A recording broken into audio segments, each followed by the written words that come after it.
என் அருமை குட்டீஸுகளே, இன்று சிங்கம் எலி கதை வாங்க கேட்போம்.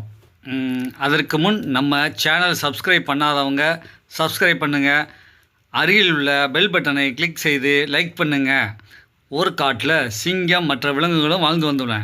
அந்த காட்டுக்கே சிங்கம் தான் ராஜாவா. அந்த சிங்கராஜாவானது தினமும் ஒரு விலங்கை அடித்து சாப்பிட்டு தன் பசியை தீர்த்து கொள்ளுமா. பின் தன் குகைக்கு சென்று ஓய்வெடுத்து தூங்குமா.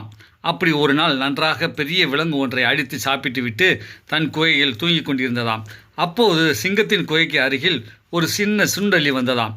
அது சிங்கத்தின் முன் நின்று, எவ்வளோ பெரிய முருகம், எவ்வளோ அழகாக முடிகளுடன், கால் எவ்வளோ பெரிய நகம் மற்றும் பல்லு கூர்மையாக இருக்கிறதே என்று பார்த்து, இந்த பெரிய நகம், இந்த கூர்மையான பல் மற்றும் பலம், இதை வைத்து தான் இந்த சிங்கம் ராஜா தன் உணவை எவ்வளோ பெரிய விலங்குகளாக இருந்தாலும் தைரியமாக அடித்து சாப்பிடுகிறது என்று ஒருவித அச்சத்துடன் பார்த்ததாம். பிறகு அதற்கு ஒரு ஆசை ஏற்பட்டது. என்ன, சிங்கராஜா மீது அயர்ந்து தூங்கிக் கொண்டிருக்கிறார்கள், நாம் மேலே ஏறி விளையாட்டி விட்டு வருவோம் என்று சிங்கராஜா மீது மெதுவாக ஏறியதாம். உடனே சிங்கராஜா முழித்து கொண்டு யார் என்று கர்ஜித்த உடனே எலியானது நான் தான் ராஜா என்று முன்னாடி வந்து நின்றதாம். உடனே சிங்கராஜாவானது, என் முன்னாடி எந்த விலங்குகளும் வந்து நிற்க பயப்படும், ஆனால் சுண்டலி ஆகிய நீ எவ்வளவு தைரியமாக இருந்தால் ஏறுவாய் என்று கோபத்திடம் கட்சிதாம். உடனே மன்னித்து விடுங்கள் எஜமானே என்று அஞ்சி நடுங்கியதாம். நின்றது சுண்டலி.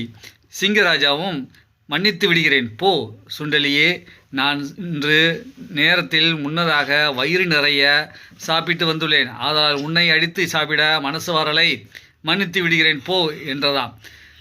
உடனே எலியானது வேகமாக தன் இருப்பிடத்தை நோக்கி ஓடியது. சில காலம் கழித்து சிங்கராஜா வேட்டையாடிவிட்டு தன் குகைக்கு திரும்பி கொண்டிருந்ததாம். அப்பொழுது அந்த குகைக்கு அருகில் ஒரு ஆற்றங்கரை ஒன்று ஓடிக்கொண்டிருந்தான். அந்த ஆற்றில் சிறிது நீரை அருந்திவிட்டு பின் குகைக்கு சென்று ஓய்வெடுக்கலாம் என்று அந்த சிங்கராஜாவானது முடிவெடுத்து அந்த ஆற்றுக்கு சென்று நீர் அருந்த சென்றதாம். அப்பொழுது அந்த ஆற்றங்கரையில் வேடன் ஒருவன் வலையை விரித்து வைத்துள்ளான்.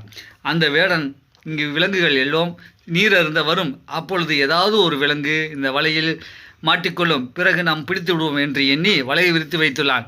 இதை அறியாத சிங்கராஜா நேர அதன் வலையின் மீது ஏறி நடந்ததாம். அப்பொழுது வலையில் மாட்டிக்கொண்டது.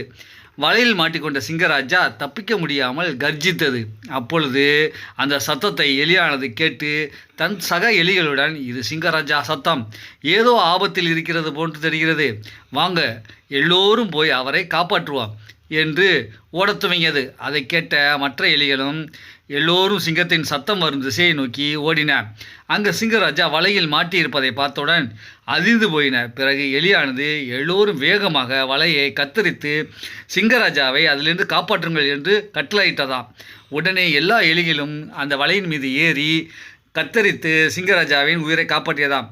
இதிலிருந்து நாம் தெரிந்து கொள்ள வேண்டிய விஷயம் என்னவென்றால், சிறுதுரும்பும் பல்லுக்குத்த உதவும் என்பது பழமொழிக்கு ஏற்ப உருவத்தில் சின்ன எலியை அன்று சிங்கராஜா மன்னித்து விட்டது.